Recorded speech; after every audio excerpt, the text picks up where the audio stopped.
लगभग 7 साल बाद दिल्ली में आधिकारिक और कानूनी रूप से पटाखों की वापसी हो रही है। पटाखे तो ऐसे दिवाली पर हर साल ही चलाए जाते हैं, लेकिन 2018 से ये प्रदूषण का मामला सुप्रीम कोर्ट में आया, जिसमें अर्जुन गोपाल एक बच्चे ने एक याचिका दायर की, जिसमें कोर्ट से गुहार लगाई गई कि वो छोटा बच्चा है, उसको पटाखों से, पॉल्यूशन से बहुत दिक्कत होती है। उसके जैसे हज़ारों लाखों लोग हैं जिनको दिक्कत होती है। इसके बाद फिर सुप्रीम कोर्ट में कई पिटीशंस आए, जिसमें जानवरों की ओर से और बाकी बच्चों, बुज़ुर्गों और मरीज़ों की ओर से ये याचिकाएं दाखिल की गई, जिसमें कहा गया कि पटाखों का पॉल्यूशन उनके लिए जानलेवा है, उनके लिए बहुत मुश्किल है, लिहाजा इन पर रोक लगाई जाए। और उसके बाद अदालत ने पहले क्रमिक और उसके बाद पूर्ण पाबंदी लगा दी दिल्ली और एनसीआर में पटाखों के इस्तेमाल पर, यानी पटाखे बनाने, पटाखे रखने और पटाखे लाने ले जाने, ख़रीदने, बेचने और चलाने, इन सारी चीज़ों पर पाबंदी लगा दी गई। इसके बाद आया ग्रीन क्रैकर्स की दलील, जिसमें कहा गया कि जो हरित पटाखे हैं, जिसमें बेरियम जैसे बहुत सारे, नाइट्रेट, इस तरह के बहुत सारे ऐसे ख़तरनाक रसायनों का इस्तेमाल नहीं होता है, जिससे वो पॉल्यूशन कम करते हैं। पॉल्यूशन तो होता है, प्रदूषण तो होता है, लेकिन वो कम होता है और इतना जानलेवा नहीं होता, धुआं कम निकलता है, मतलब कहें तो धुआं कम और धमाका ज़्यादा। इस पर भी जब ये बात आई तो सुप्रीम कोर्ट ने, पिछले चीफ जस्टिस ने इसमें उस पर रोक लगाई कि अब किसी भी तरह के पटाखे दिल्ली एनसीआर में नहीं चलाए जाएंगे, चाहे दिवाली हो, चाहे गुरु नानक जयंती, जन्मदिन हो, या फिर क्रिसमस और नए साल पर भी पटाखों पर पाबंदी लगा दी गई। आधिकारिक रूप से, कानूनी रूप से कोर्ट के आदेश में पाबंदी ज़रूर थी, लेकिन लोगों ने इस पर बहुत ज़्यादा गंभीरता से अमल नहीं किया, क्योंकि लोग इस बात को लेकर ज़िद पर थे कि दिवाली चूँकि रोशनी का और आतिशबाजी का त्यौहार है, लिहाजा इसके बगैर दिवाली का आनंद, दिवाली की परंपरा नहीं पूरी हो सकती है। तो लोगों ने सुप्रीम कोर्ट के आदेश के बावजूद कई गुना ज़्यादा पटाखे चलाए और दिल्ली और एनसीआर की हवा ख़राब की।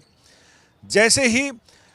मौसम आता है दिवाली के आसपास का, उसी समय फसल कटती है और पराली, पटाखे, परिवहन, इन तमाम चीज़ों से जो प्रदूषण का ग्राफ चढ़ता है, उसको रोकना किसी के बूते की बश की बात नहीं है।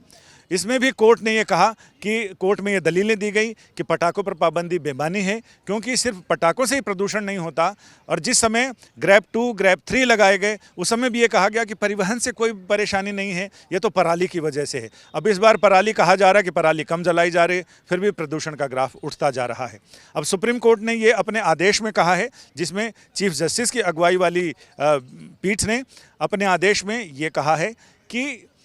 सुबह 6 बजे से 7 बजे तक और रात 8 बजे से 10 बजे तक, 18 तारीख से लेकर 21 तारीख तक लोग पटाखे जला सकते हैं। इसमें पटाखों के, बाकी हरित पटाखों के अलावा किसी भी तरह की आतिशबाजी और पटाखों के निर्माण और उसके विपणन, यानी कहें तो भंडारण, या लाने ले जाने, खरीद बिक्री और चलाने पर रोक रहेगी। कोर्ट ने अपने आदेश में यह स्पष्ट किया है कि दिल्ली एनसीआर के जितने ज़िले हैं, उनके ज़िला पुलिस अधिकारी, जिलाधिकारी, प्रशासन, उन्हें गश्ती टीम बनानी पड़ेगी और वो लगातार गश्त लगाकर ये सुनिश्चित करेंगे कि बिना हरित पटाखों वाले कोई भी पटाखा ना चलाया जाए, ना उसकी खरीद बिक्री हो, ना उसके लाने ले जाने तस्करी की बात हो। कोर्ट ने स्पष्ट किया कि पर्यावरण पर इसका नुकसान होता है पटाखे जलाने का, लेकिन सॉलिसिटर जनरल और राज्य सरकारों की जो दलील है, उसे कोर्ट ने ध्यान में रखा है। एक संतुलन होना चाहिए जिसमें परंपरा और त्यौहार भी हो जाए, साथ ही पर्यावरण को भी नुकसान ना पहुंचे। अब कोर्ट का यह आदेश कितना सार्थक होगा,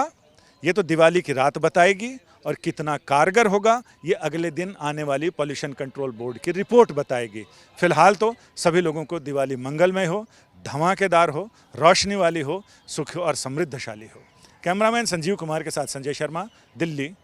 आज तक।